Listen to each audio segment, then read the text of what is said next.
Hello बच्चों, कैसे हैं आप सब। I hope you all are fine. बच्चों, आज हमारे न्यूमेरिकल्स का सेशन है जिसमें हम लोग सेंट्रीपिटल फोर्स, सेंट्रीफ्यूगल फोर्स, आपके कॉनिकल पेंडुलम या आपका एंगल ऑफ बैंकिंग से रिलेटेड हम लोग न्यूमेरिकल्स करने जा रहे हैं। इन न्यूमेरिकल्स में हम लोग आप देखेंगे कि हम लोग बिल्कुल बेसिक से लेकर के एडवांस लेवल तक जाएंगे। और ये जो एक्चुअली न्यूमेरिकल्स हैं, मेरे इंस्टीट्यूट के बच्चों को असाइनमेंट था, उनको मैंने दिया था ये करने के लिए। आज उसका डिस्कशन है, तो आप देखिए, मैं उसका डिस्कशन करा देता हूँ। कोई अगर यूट्यूब का बच्चा भी उसको देखना चाहता है तो उसके क्वेश्चंस आपको मेरे इंस्टाग्राम हैंडल पे मिल जाएंगे, तो वहाँ पर आप जा कर के उसको डाउनलोड कर सकते हैं उन शीट्स को। ठीक है, क्लियर है। तो आइए आज हम लोग क्या करते हैं, न्यूमेरिकल स्टार्ट करते हैं। पहले हम लोग सॉल्व वाले डिस्कशन कर लेते हैं, सॉल्व वालों का, फिर हम लोग अनसॉल्व वाले डिस्कस करते हैं। तो जो आपका न्यूमेरिकल नंबर 21 है, इलस्ट्रेशन 21, वो क्या कहता है, पेज नंबर 35 पे दिया हुआ है। A block of mass 1 kilogram is tied to a string of length 1 metre, the other end of which is fixed. The block is moved on a horizontal table with a constant speed 10 metre per second. Find the tension in the string. ठीक है, बहुत simple सा सवाल है। ये आपसे कहता है कि एक ब्लॉक है आपके पास, पहले मान लीजिए कोई टेबल है, ठीक है, ऐसा कोई टेबल है, और उस टेबल पे आपके पास कोई ब्लॉक है जिसको आप क्या करवा रहे हो, मूव करवा रहे हो। ठीक है, एक रस्सी आपने बांध दी है और रस्सी से ये हेल्प से क्या करवा रहे हो, इसको मूव करवा रहे हो। ठीक है ना, इस तरीके से मूव हो रहा है। ठीक, इसका जो मास दिया गया है वो मास दिया हुआ है 1 किलोग्राम, और इसका जो आपको लेंथ दिया गया है स्ट्रिंग का वो 1 मीटर दिया गया है, और आपको स्पीड बोला है कांस्टेंट है 10 मीटर पर सेकेंड। आपको बोला है टेंशन इन द स्ट्रिंग, आप निकाल करके बताएं। ठीक है, तो स्ट्रिंग का जो टेंशन है वो आपको पता है, मैंने आपको सैकड़ों बार बता दिया था लेक्चर्स में कि यहाँ पर जब बॉब घूमेगा या बॉल घूमेगा या ऑब्जेक्ट घूमेगा तो टेंशन किसका काम करेगा, टेंशन सेंट्रीपिटल फोर्स प्रोवाइड करेगा। समझ आ गया। तो टेंशन को इक्वेट कर दो, तो यहाँ पर क्या हो जाएगा, ये आपका मास कितना है 1, वेलोसिटी कितना है 10 का स्क्वायर डिवाइड बाई ये कितना है 1। समझ आ गया, कितना आ जाएगा 100 न्यूटन आ गया टेंशन। समझ आया, क्लियर है। मैंने कहा ना, बिल्कुल ज़ीरो लेवल से लेकर के, बेसिक से लेकर के एडवांस तक जाएंगे। आप क्वेश्चंस का लेवल अभी बढ़ते हुए देखेंगे धीरे धीरे करके। ठीक है, क्लियर है। ये हो गया हमारा। इसके बाद अगले सवाल पे चलते हैं। इलस्ट्रेशन 22 देखिए क्या कहता है।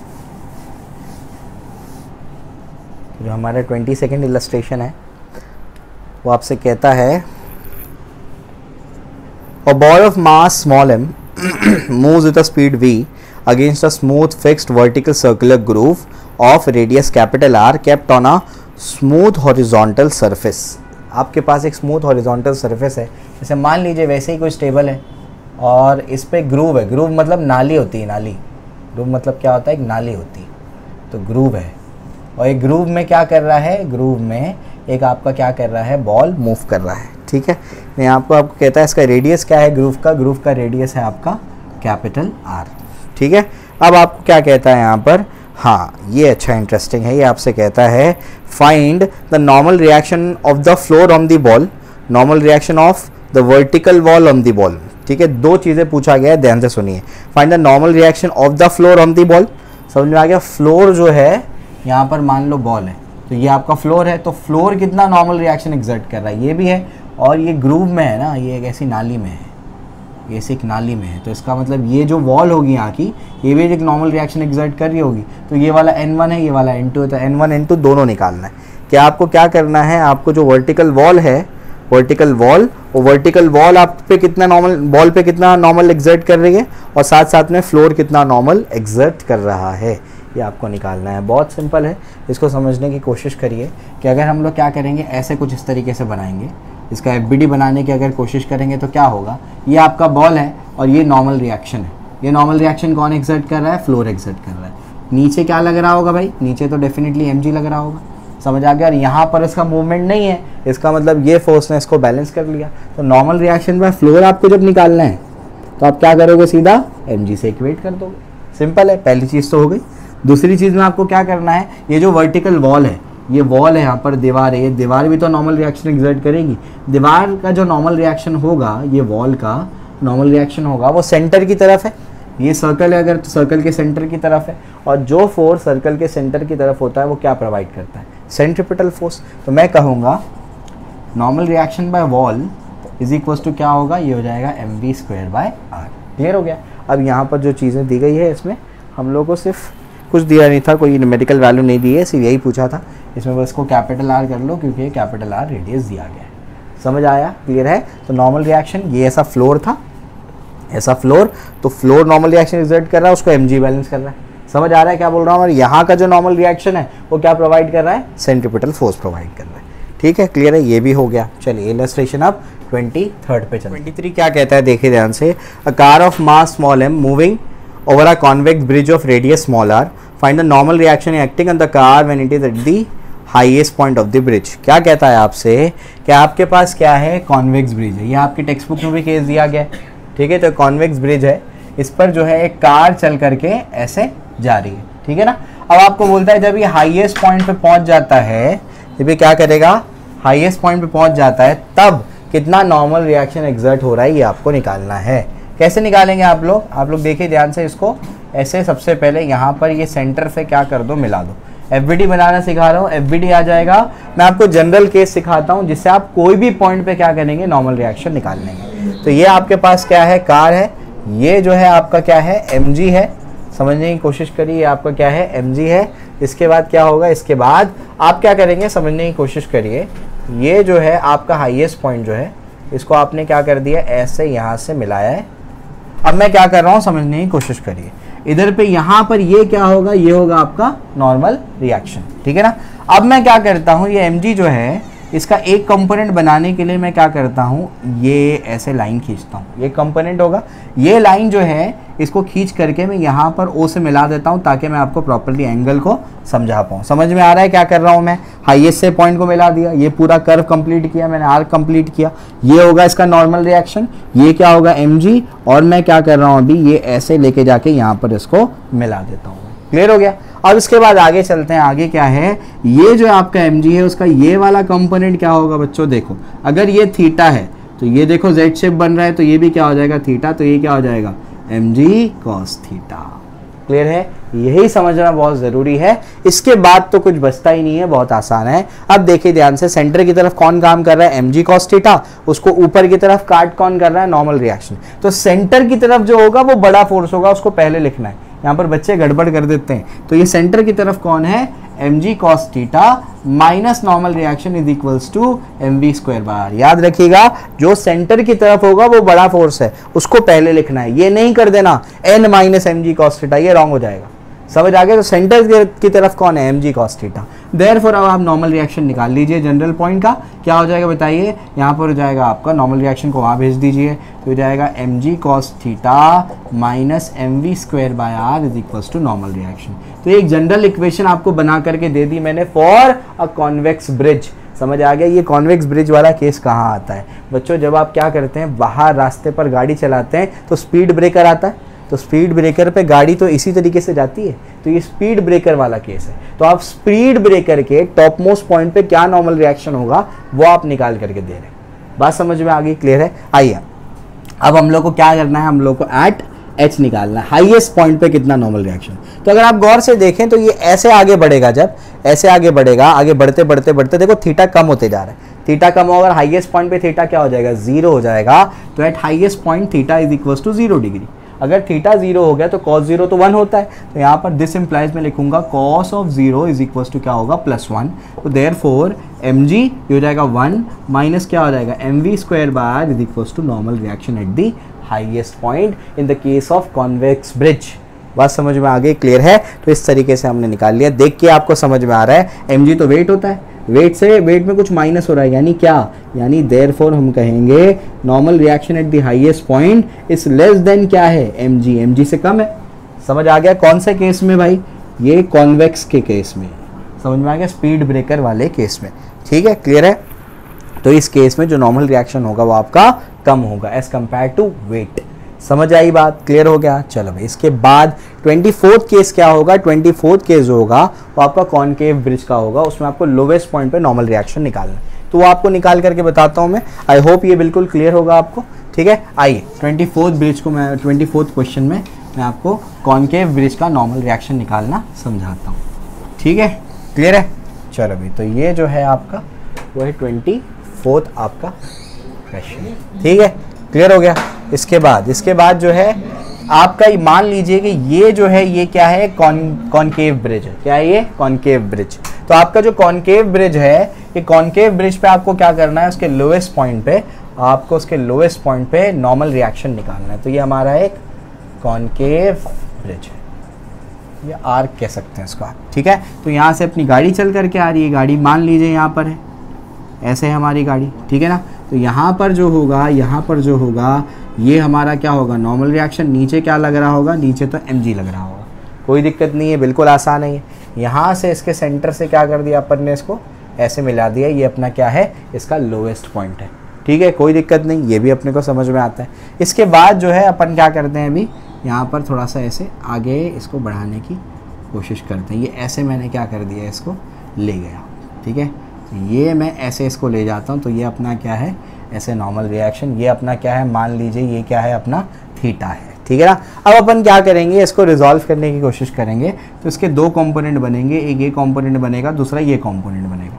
क्लियर हो गया, ठीक है ना। अब समझने की कोशिश करिए कि ये दो जो लाइन हैं, ये दो लाइन दोनों पैरेलल है, और दोनों पैरेलल है। ये अगर थीटा है तो ये भी क्या हो जाएगा, थीटा हो जाएगा। क्यों? करस्पॉन्डिंग एंगल, तो this will be mg cos theta. समझ आ रहा है क्या बोल रहा हूँ मैं, क्लियर है। तो अब इस पे देखो, सेंटर की तरफ एक फोर्स लग रहा है, नॉर्मल रिएक्शन इसको काटने के लिए कौन है, दूसरा mg cos थीटा। तो मैं क्या बोलूंगा, सेंटर की तरफ कौन है, n, तो n को बड़ा मानेंगे, n minus mg cos theta is equal to क्या होगा, mv square by r। Clear हो गया, समझ आ गया। ये अपना रेडियस क्या है, r है, ठीक है। तो देयरफॉर अपन क्या बोलेंगे, देयरफॉर यहाँ पर क्या हो जाएगा कि नॉर्मल रिएक्शन क्या हो जाएगा, वो हो जाएगा mg cos थीटा प्लस क्या हो जाएगा, mv स्क्वायर बाय r हो जाएगा। ये अपने पास क्या आ गया, नॉर्मल रिएक्शन आ गया। अब जो है इसके बाद थोड़ा सा और समझने की कोशिश करिए कि जब मैं बोलूँगा कि लोएस्ट पॉइंट पे आ जाएगा, तब थीटा 0 हो जाएगा। थीटा देखो ऐसे आगे बढ़ते आ रहा है, तो ये क्या हो रहा है, थीटा कम होते जा रहा है। मैं बोलूँगा यहाँ पर at lowest, at l, theta is equal to क्या हो जाएगा, 0। थीटा 0 हो जाएगा तो cos 0 कितना हो जाएगा, cos 0 तो 1 हो जाएगा। देयरफॉर क्या हो जाएगा, normal reaction at the lowest point will be cos 0 is 1 plus क्या हो जाएगा, mv स्क्वायर बाय r। तो therefore normal reaction is equal to mg plus क्या हो जाएगा, mv स्क्वायर बाय r। ये आपका क्या आ गया, नॉर्मल रिएक्शन आ गया। समझ आ गया। यहाँ पर आपको देख के समझ में आ रहा है mg वेट में कुछ एडेड है, तो यहाँ पर normal reaction is greater than क्या है, mg है। कौन से केस में, कॉनकेव वाले केस में। समझ में आ गई बात, क्लियर है। आप लोगों के लिए मैं असाइनमेंट छोड़ रहा हूँ। असाइनमेंट क्या होगा कि आप लोगों को कॉनकेव और कॉन्वेक्स वाले केस में ये पता करना है कि जैसे जैसे गाड़ी आगे बढ़ेगी तो नॉर्मल रिएक्शन बढ़ेगा, घटेगा, कांस्टेंट रहेगा, क्या होगा, ये आप लोग कमेंट सेक्शन में मुझे बताएंगे। क्लियर हो गई बात, ठीक है। चलो भाई, तो ये आपको बता दिया मैंने, ठीक है। बिल्कुल स्टैंडर्ड वाले केसेस कराऊंगा, अच्छे वाले प्रॉब्लम्स कराऊंगा। अब देखते जाइए, धीरे धीरे करके अपन क्या करेंगे, अभी लेवल हमको दिया गया है। Small block is connected to one end of two identical massless strings of length 16 2/3 centimeter each with their other ends fixed to a vertical rod। ठीक है, यहाँ पर आपसे कहता है, ये बड़ा इंटरेस्टिंग क्वेश्चन है। ये बेसिकली दो कॉनिकल पेंडुलम्स बनाने की कोशिश कर रहा है, ठीक है। तो यहाँ पर एक ब्लॉक लगा हुआ है और यहाँ पर दो रिंग्स के ज़रिए दो स्ट्रिंग्स को ऐसे अपन ने क्या कर दिया, बांध दिया, ठीक है। उसके बाद क्या करते हैं, इसको रॉड को ऐसे पकड़ते हैं, रॉड को इस तरीके से पकड़ा, ऐसे ये है, ऐसे ऐसे ये ऐसे ये ऐसे, और ऐसे ऐसे ऐसे इसको क्या कर रहे हैं, ऐसे पकड़ के इसको घुमा रहे हैं, ठीक है ना।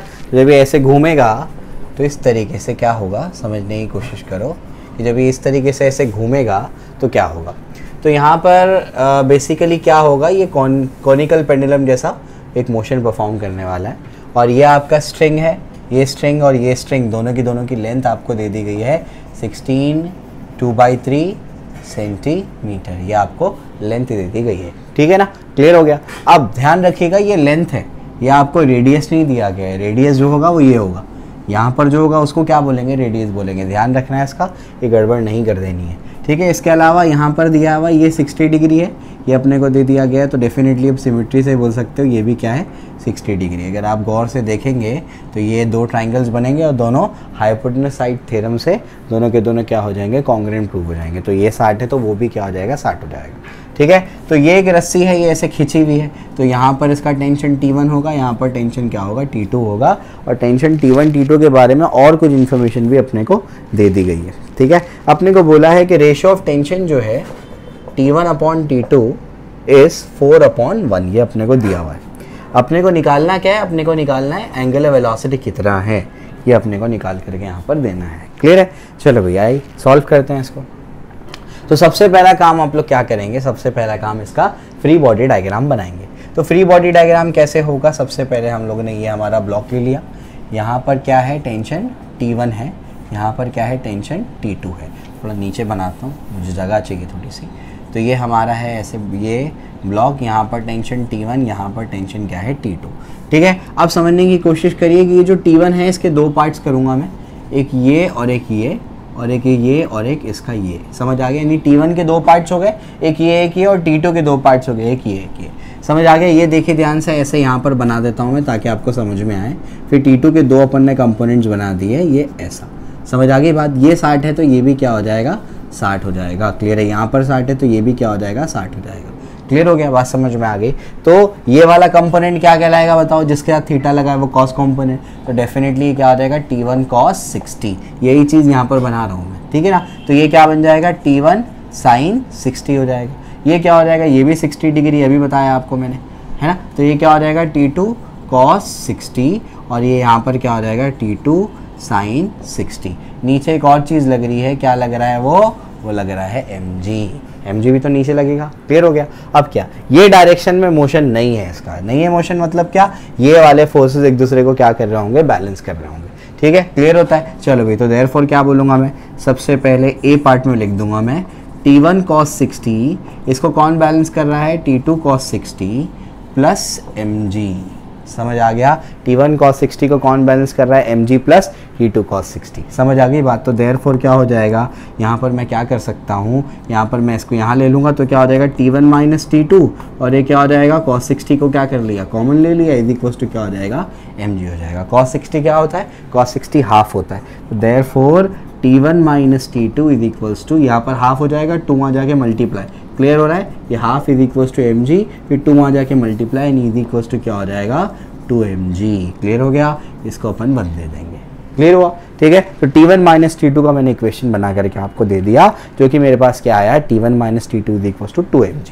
क्लियर है? अब अपन क्या करते हैं, आगे बढ़ते हैं। इसमें आगे क्या है देखिए ध्यान से, ठीक है। यहाँ पर इसको लिख करके रख देते हैं कि T1 minus T2 is equals to क्या आया है, 2mg आया है, ठीक है। अब सेकेंड वाले पार्ट पे चलते हैं। सेकेंड वाला पार्ट देखिए, सेकेंड वाला पार्ट क्या है, सेकेंड पार्ट इसका ये है कि सेंटर की तरफ कौन कौन से फोर्सेस हैं। ये ऐसे घूम रहा है तो सेंटर की तरफ देखो दो फोर्सेस है, कौन कौन सा है, T1 sin 60 और T2 sin 60। तो जो फोर्सेस सेंटर की तरफ होते हैं बच्चों, वो किसका काम करते हैं, सेंट्रीपिटल फोर्स का काम करते हैं। तो हम लोग बोलेंगे यहाँ पर बी वाले पार्ट में, ध्यान देना अभी, T1 sin 60 plus T2 sin 60 दोनों मिलकर के क्या काम करेंगे, सेंट्रीपिटल फोर्स का काम करेंगे, mr ओमेगा स्क्वायर। इसमें ये जो चीज़ है ना, ये r है बच्चों, दिया क्या है आपको, ये l दिया गया है। क्लियर हो रहा है? ठीक है। अगर मैं आपको ट्राइंगल के जरिए से बताने की कोशिश करूं तो ये आपका l है, ये आपका r है, ये 60 है, ये 90 है, तो ये क्या बन गया, 30 बन गया।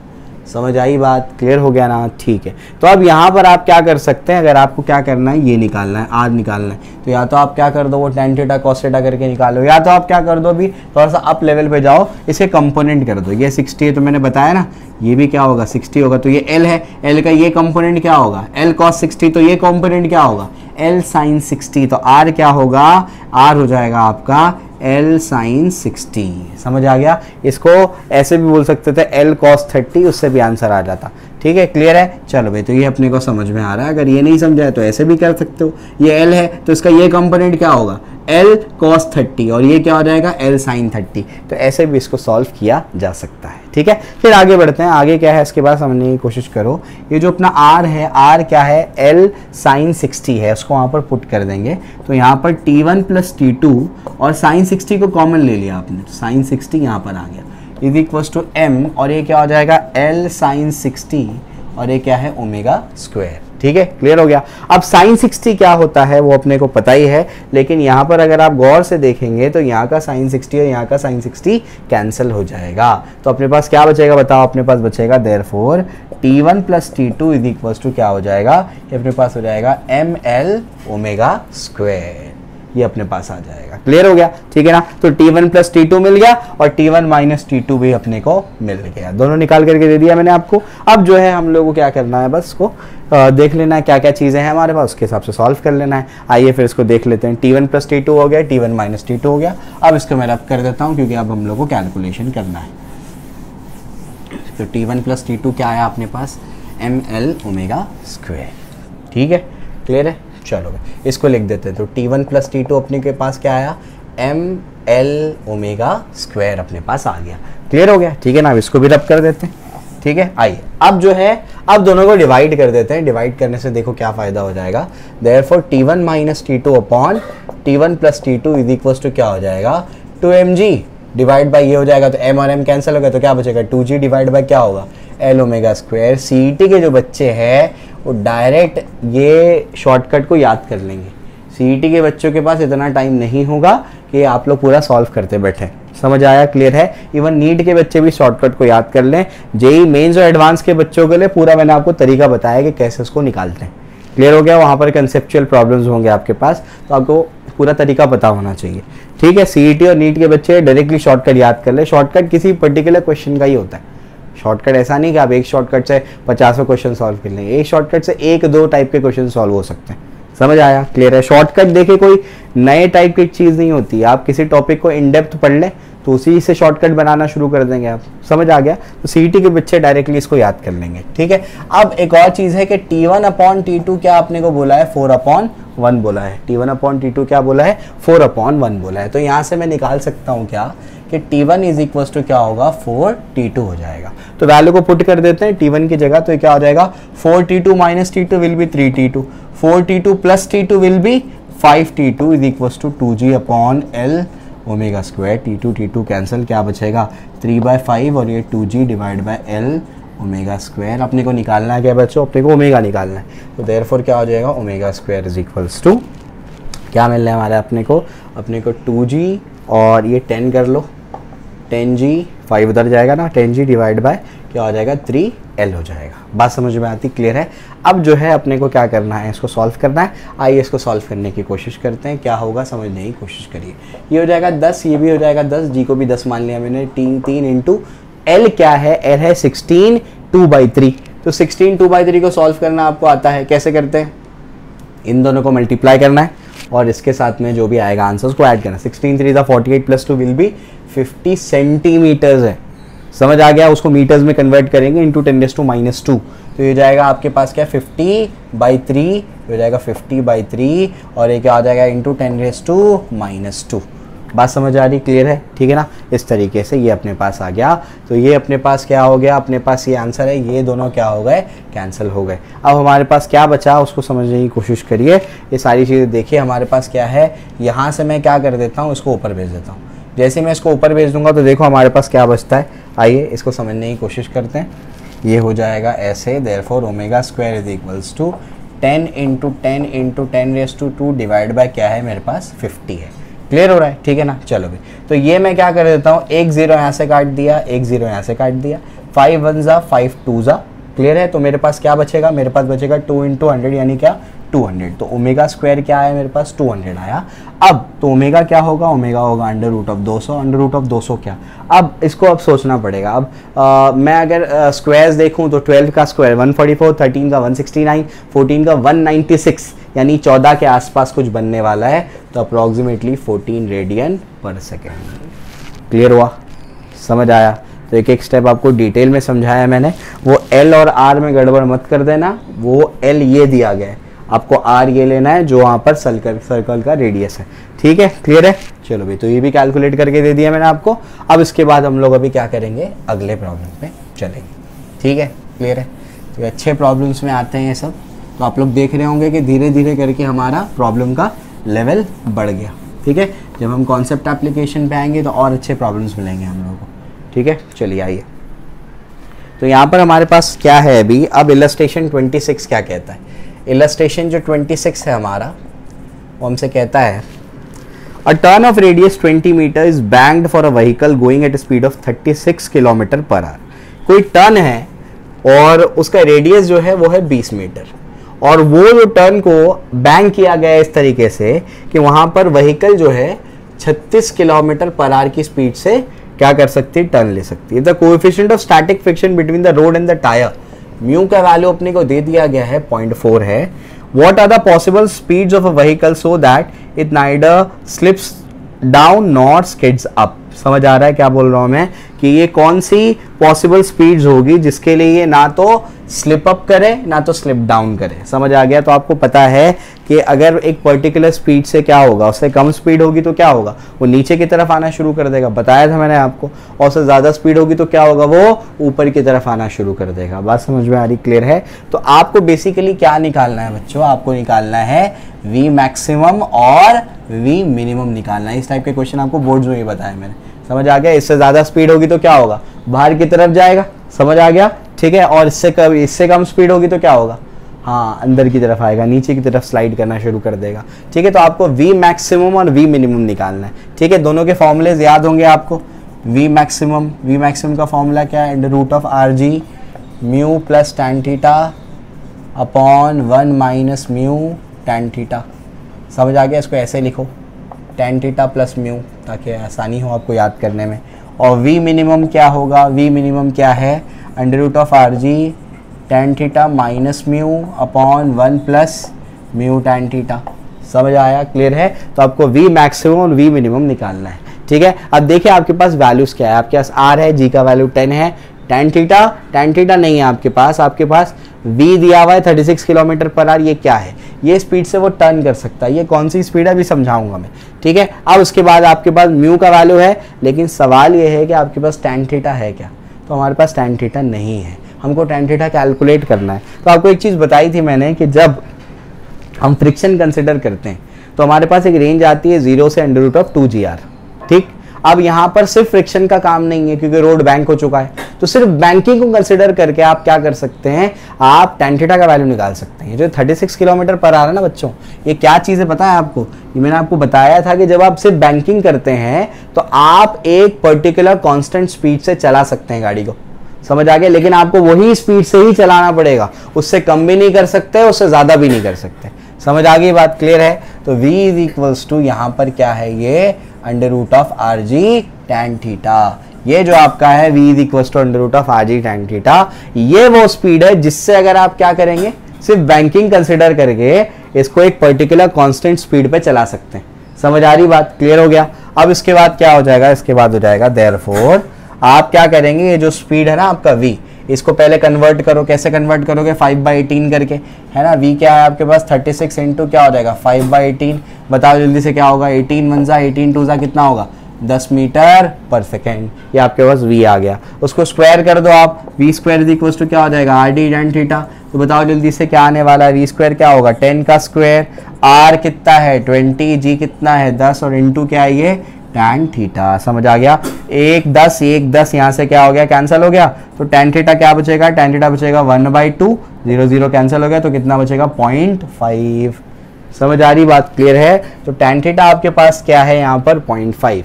तो देयरफॉर क्या हो जाएगा, वी मैक्सिमम क्या होगा under root of r g, value को पुट करो 20 इंटू 10 इंटू क्या है आपके पास टैन थीटा क्या है, टैन थीटा है 0.5, फिर प्लस क्या है म्यू कितना है 0.4 डिवाइडेड बाय 1 माइनस 0.5 इंटू 0.4।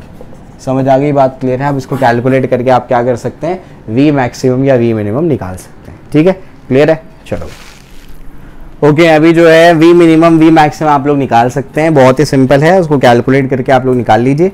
ठीक है, चलिए इसके सोल्यूशंस वगैरह सब दिए हुए हैं, आप लोग देख सकते हैं उसको। तो बेसिक सा कैलकुलेशन और वैसे क्वेश्चन मैंने बोर्ड्स में भी आपको कराएं, तो आप लोग देखिएगा उसको। ठीक है, अब क्वेश्चन नंबर जो आपका 27 है, इलस्ट्रेशन 27, ये एक अच्छा इलस्ट्रेशन है जो ऑलमोस्ट हर आपको बुक में मिलेगा। ठीक है, जो भी एंट्रेंस की आप किताब उठाएंगे तो आपको ये सवाल मिलने वाला है। तो मैंने कोन वाला तो आपको बोर्ड में करा दिया था, तो ये बॉल वाला मैं आपको अभी करा देता हूँ, हेमिस्फेरिकल बॉल वाला। तो इसमें क्या कहता है कि hemispherical bowl of radius capital R is rotating about its axis of symmetry which is kept vertical.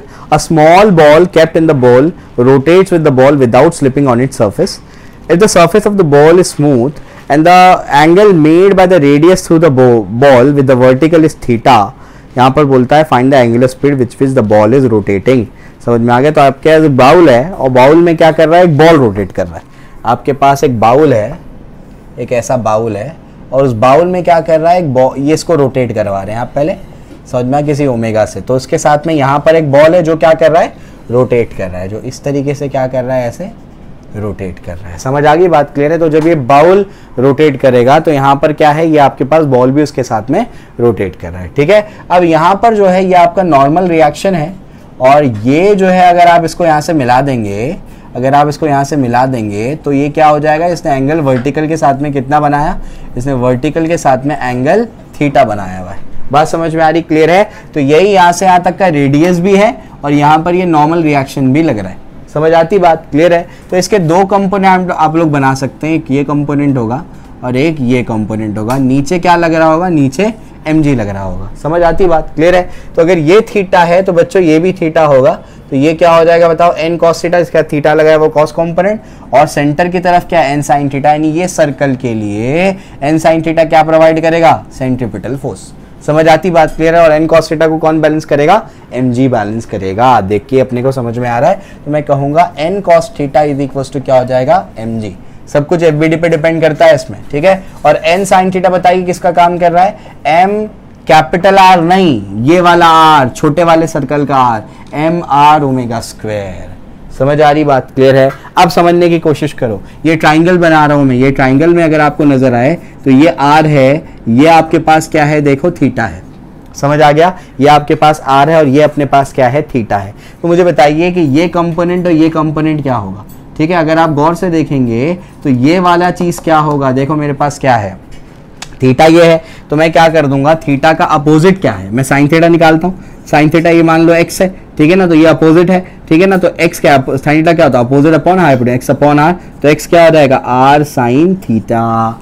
समझ आ गया? तो ये जो ट्राइंगल है इसमें ये जो साइड है ना, ये x नहीं है, बेसिकली क्या है, स्मॉल r है। तो स्मॉल r क्या मिल रहा है, यही तो स्मॉल r है ना। तो स्मॉल r क्या मिल रहा है, स्मॉल r मिल रहा है r साइन थीटा मिल रहा है। तो स्मॉल r की जगह क्या पुट करोगे, स्मॉल r की जगह पुट करोगे आप लोग r साइन थीटा, और ये क्या है, ओमेगा स्क्वायर, और ये क्या है, n साइन थीटा। क्लियर है? अब मैं क्या कर देता हूं, ये 1 और ये 2 दोनों को डिवाइड कर देता हूं। बहुत सिंपल है, जैसे डिवाइड करेंगे तो n और n क्या हो गया, कैंसिल हो गया, m और m क्या हो गया, कैंसिल हो गया।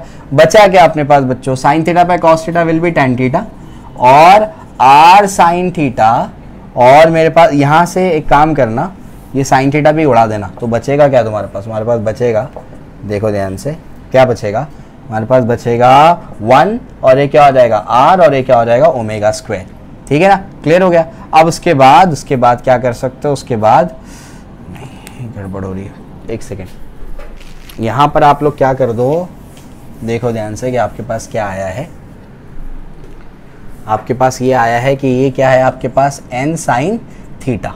अब लोग ऐसे करो, ये क्या है, n साइन थीटा, डिवाइड मत करो, डिवाइड करने से थोड़ी सी इशू हो रहे हैं, तो अपन क्या करते हैं, दूसरा तरीका ले लेते हैं। दूसरा तरीके में क्या होगा, n साइन थीटा, और ये क्या होगा, m r साइन थीटा, और ये क्या है, omega square. Sine theta cancel हो गया, तो n इक्वल्स टू क्या होगा, m r ओमेगा स्क्वायर। ये n का जो वैल्यू है ना बच्चों, ये n का वैल्यू उधर पुट कर दो तो शायद आसानी हो जाएगी तुम्हारे लिए। देखो तो ये n का वैल्यू यहाँ पुट करेंगे तो क्या होगा, m r omega square cos theta is equals to क्या होगा, mg। तो m और m क्या हो गया, कैंसिल हो गया, तो बचेगा क्या अपने पास, ओमेगा स्क्वायर। ओमेगा स्क्वायर हो जाएगा g upon r cos theta, यानी ये अपने पास हो जाएगा ऐसे, omega is equals to g upon under root of g upon r cos theta. Clear हो गया? बात समझ में आ गई? तो ये वाला इलस्ट्रेशन भी आपको समझा दिया मैंने। किसी पॉइंट में डाउट होगा तो आप लोग कमेंट सेक्शन में मुझे पूछिए, आपको क्लियर करा दूंगा कि कैसे मैंने इसको सॉल्व किया हुआ। ठीक है? क्लियर है? डिवाइड करने से क्या गड़बड़ हो रही है, डिवाइड करने से अपन उसको प्रॉपर्ली अरेंज नहीं कर पा रहे, हो जाएगा वो भी अरेंज, लेकिन थोड़ा घुमाना कर पड़ेगा उसको। तो वैसे मत करिए, आप इस तरीके से जाइए तो आसानी से आपका आंसर आ जाएगा। क्लियर होता है? ठीक है, चलो आगे चलते हैं। चलिए इलस्ट्रेशन जो हमारा 28 है, जो लास्ट इलस्ट्रेशन है हमारा, सेंट्रीपिटल फोर्स, सेंट्रीफ्यूगल फोर्स और ये सारी चीज़ों का, कॉनिकल पेंडुलम और आपका एंगल ऑफ बैंकिंग के इलस्ट्रेशंस में। इसके बाद हम लोग CAE 7 करेंगे, लेकिन कॉन्सेप्ट एप्लीकेशन करने से पहले मैं पूरे सॉल्व करवा देना चाहता हूँ। तो सॉल्व वाला आखिरी प्रॉब्लम बड़ा ही तगड़ा प्रॉब्लम है। देखिए क्या कहता है आपसे, इसमें फ्रिक्शन की डायरेक्शन यानी फ्रिक्शन का नॉलेज आपको होना चाहिए, ठीक है। 2 blocks of mass MA and MB are rotating at radius small r kept on a rough table. Consider friction μs between all contact surfaces. Pulley is frictionless. Determine the angular speed of the turntable for which the block just begins to slide. ठीक है, तो ये बहुत ही दमदार सवाल है। ये आपसे क्या कहता है, ये आपसे कहता है कि यहाँ पर आपके पास क्या है, आपके पास एक यहाँ पर रॉड है, ठीक है, और रॉड के साथ में आपने क्या कर दिया, यहाँ पर ऐसे एक पुली लगाई, और पुली के साथ में आपने क्या कर दिया है, पुली के साथ में आपने 2 ब्लॉक्स लगा दिए हैं। तो यहाँ पर जो आपका पहला ब्लॉक है, वो पहला ब्लॉक क्या है, वो पहला ब्लॉक है आपका B, ठीक है। पहला ब्लॉक क्या है, पहला ब्लॉक है आपका B, और उसके ऊपर एक छोटा ब्लॉक लगा हुआ है, वो छोटा ब्लॉक क्या है, वो छोटा ब्लॉक है आपका A। क्लियर हो रहा है, ठीक है ना, इस तरीके से। अब ये ओमेगा से आप क्या करेंगे, इसको रोटेट करेंगे। तो यहाँ से यहाँ तक का जो रेडियस है ना बच्चों, वो क्या है, स्मॉल r है। यहाँ से यहाँ तक का रेडियस क्या है, स्मॉल r है। आपको अब क्या करना है, आपको बेसिकली ये बताना है कि यहाँ पर एंगुलर स्पीड कितनी होगी जिसके बाद ये स्लाइड करना शुरू कर दे। तो यहाँ पर सबसे अहम चीज़ जो है वो ये है कि आप फ्रिक्शन का डायरेक्शन कैसे बताएंगे, वो सबसे अहम चीज़ है इसके अंदर, ठीक है। क्लियर हो रहा है। तो यहाँ पर देखिए MA और MB मैं दोनों का क्या, A और B दोनों का क्या करता हूँ, FBD बनाने की कोशिश करता हूँ। तो याद रखिएगा, सबसे पहले B का बनाएंगे। सबसे ज़्यादा मास किसका है, A का है, B का, तो B बड़ा है, तो देख के समझ में आ रहा है कि MB ज़्यादा है, MA कम है। तो इसका ये मतलब हो गया कि इस पे सेंट्रीफ्यूगल फोर्स ज़्यादा होगा, इस पे कम होगा। जब इस पे सेंट्रीफ्यूगल फोर्स ज़्यादा होगा तो ये बाहर भागने की कोशिश करेगा। जब ये बाहर भागने की कोशिश करेगा तो A उस पे क्या करेगा, A B पर क्या करेगा, पीछे के डायरेक्शन में फ्रिक्शन लगाएगा, और ग्राउंड भी इसको B को पीछे खींचने की कोशिश करेगा। तो पहले मैं B का ही FBD बनाऊंगा। B पे सबसे पहले क्या लगाओ, centrifugal force MBR omega square, ये लगेगा। ये बाहर भागने की कोशिश कर रहा है पहले, तो A क्या करेगा, इसको पीछे खींचेगा। तो क्या होता है वो, म्यू इंटू नॉर्मल रिएक्शन। तो म्यू एस इंटू क्या होगा, नॉर्मल रिएक्शन। इसका नॉर्मल रिएक्शन सिर्फ A का ही होगा, तो ये क्या होगा, MA इंटू G। क्लियर हो रहा है, समझ आ गया, क्लियर है। अब ग्राउंड भी तो उसको पीछे खींचेगा, तो ग्राउंड इस पे क्या लगाएगा, दोनों सरफेस पे यहाँ पर कोएफिशिएंट ऑफ फ्रिक्शन क्या है, म्यू है, सेम है, ठीक है ना। क्लियर हो रहा है। तो यहाँ पर क्या हो जाएगा, म्यू एस, और ये क्या हो जाएगा, हो जाएगा MA plus MB into G। Clear हो गई बात, समझ आता है। इसके बाद B का तो FBD मैंने आपको बना करके दे दिया। एक और चीज B पे यहाँ लग रही है, वो क्या है, टेंशन। समझ आ गया। तो इस साइड पे 3 फोर्सेस, इस साइड पे 1 फोर्सेस। अब ये स्लाइड तो नहीं कर रहा, स्लाइड नहीं कर रहा, उसकी टेंडेंसी है स्लाइड करने की। इसका मतलब ये फोर्सेस ने ये फोर्सेस को बैलेंस कर दिया। तो देयरफॉर क्या बोलूंगा मैं, T plus mu s MAG plus mu s MA plus MBG is equals to क्या होगा, MR omega square, MBR omega square. समझ आ गए। यहाँ से आप टेंशन निकाल सकते हैं बाकी सारी क्वांटिटीज को वहाँ बेच करके। इसको 1 दे दिया मैंने। इसके बाद नेक्स्ट क्या होगा, जब आप क्या करेंगे, A का FBD बनाएंगे। तो A का FBD में क्या होगा, देखिए ध्यान से। A का FBD में यहाँ तो लग रहा होगा टेंशन, बाहर लग रहा होगा MAR ओमेगा स्क्वायर। समझ आ गया। ऐसे जब घूमेगा तो A पे क्या लगेगा, बाहर के डायरेक्शन सेंट्रीफ्यूगल फोर्स लगेगा। फ्रिक्शन कहाँ लगेगा, तो जब A B पर पीछे के डायरेक्शन में फ्रिक्शन लगा रहा है तो B A को क्या करेगा, आगे लेके जाने की कोशिश करेगा। तो mu s MA into G, ये फ्रिक्शन आगे जाएगा।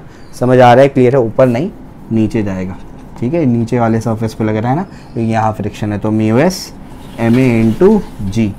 क्लियर हो गया, ठीक है ना। इस तरीके से यहाँ पर ये फोर्सेस भी क्या कर देंगे, एक दूसरे को बैलेंस कर लेंगे। तो ये भी आपको समझ में आता है। यहाँ से भी टेंशन निकाल लेंगे, फिर दोनों को इक्वेट करके हम लोग ओमेगा निकाल लेंगे। समझ आता है, क्लियर है। चलो।